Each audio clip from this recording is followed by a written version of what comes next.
Well, I feel refreshed. Got the Flight to the Fish review done, got horror score under wraps again. I'm ready to take on the next episode. What the hell?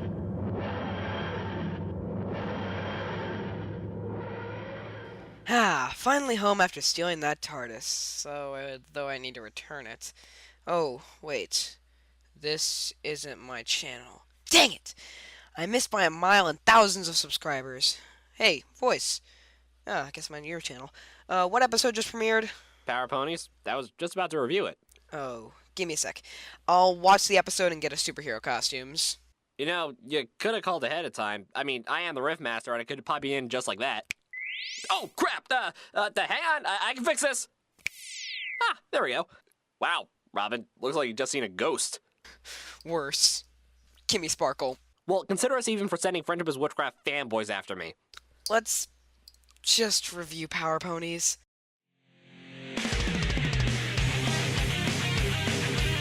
Hello, every pony. I'm the voice of reason. And I'm Robin0928. Welcome back to My Little Pony What Works. Today we tackle the most anticipated episode of Season 4, Power Ponies. Hence the superhero attire on Robin. Yeah, why don't you have any? Too good to go insane and cosplay? No, just didn't have time to go buy anything. Anyways, let's have a look at the story. So today's episode starts at Luna and Celestia's old castle as the restoration continues, making Rarity's remarks from Castlemania place in continuity. Spike, feeling like he contributes nothing, goes to the secret room to finish reading a comic book, only to realize that the book ends unfinished, with the exception of a small blurb at the end of the comic. Turns out that small blurb, when read, sends Spike and the girls into the comic book world, a la Comic Zone, and has the main six become the fabled Power Ponies. But the only way to get out of the comic is to finish the story and defeat the main EAC. Is it me, or are there way too many plot lines this season? Is it as bad as Young Justice Invasion's millions of plot lines? Okay, we have the castle restoration, the Equestria games, and that dang mystery box. The amount of plot is too dang high. So 3 breaks your budget. Okay, the box and the game should have been enough. Now we have this castle and most likely exploring Equestria with the next few episodes.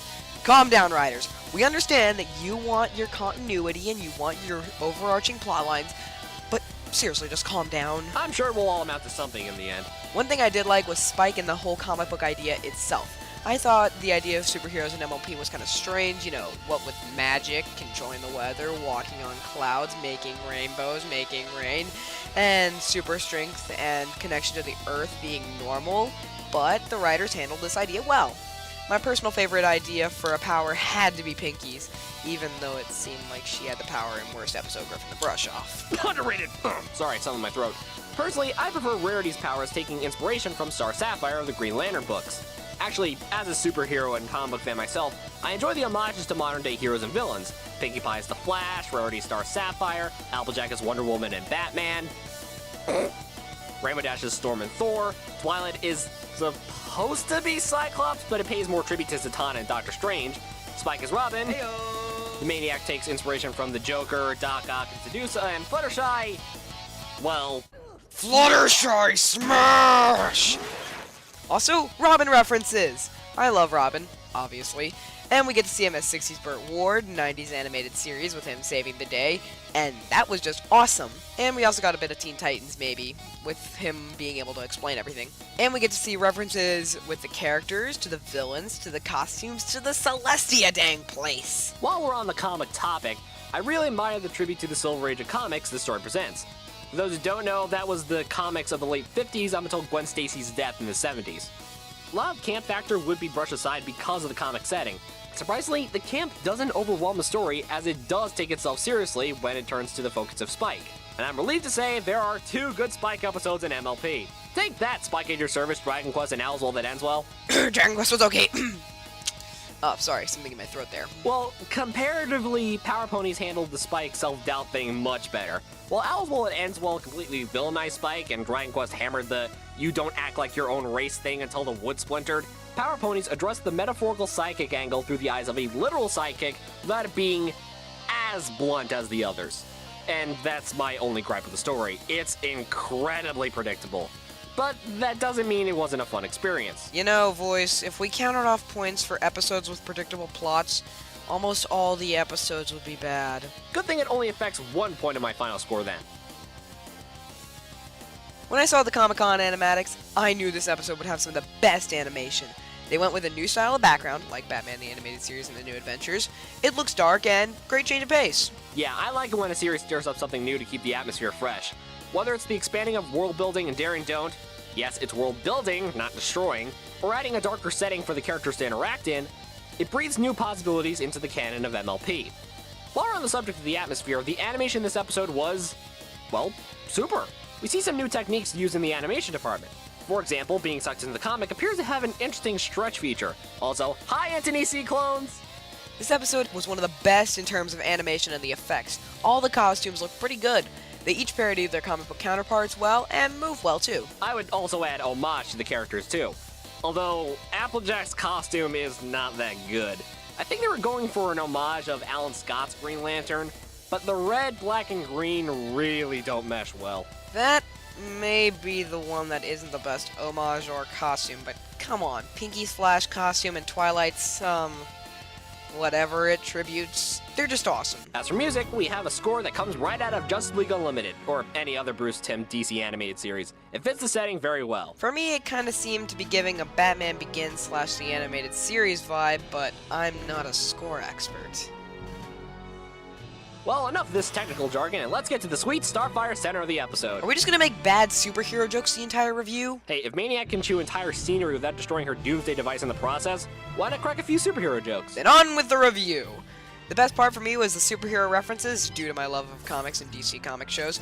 They make the episode great for me. Same here. The overall camp factor and the tribute to the glory days of comics, before Dan DiDio and Joe Quesada ruined everything, made the episode enjoyable for me. 1, are you just quoting atop the fourth wall now?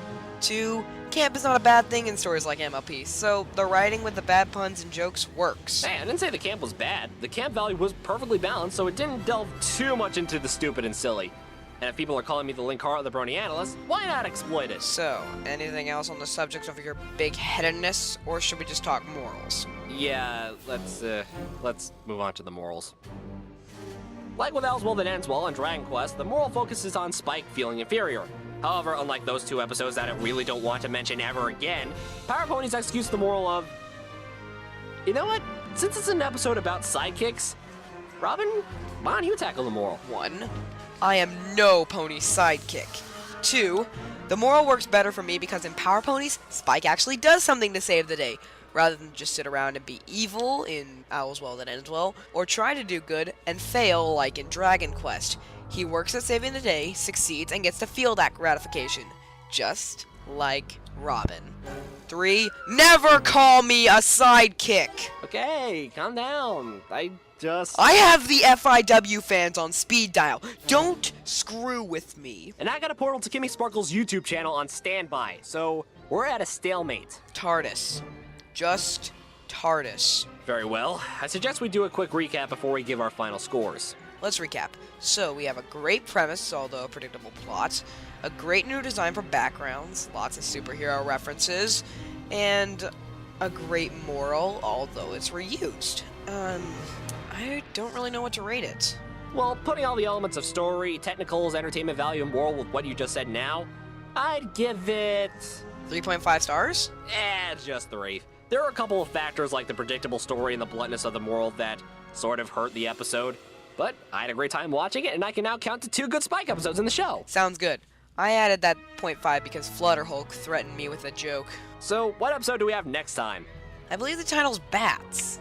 Wow, that has to be the most unoriginal title of the entire show. Who's starring in it? Applejack being paired with Fluttershy. So, they're pairing up the character who's the hardest to write for with the character who's inconsistently written. Well, it'll be one heck of a task to whoever's writing it. Voice, you're not gonna like this. The writer's Meriwether Williams. I'm the voice of reason, and, I'm gonna go lie down now. He'll see you next week for Bats. Geronimo!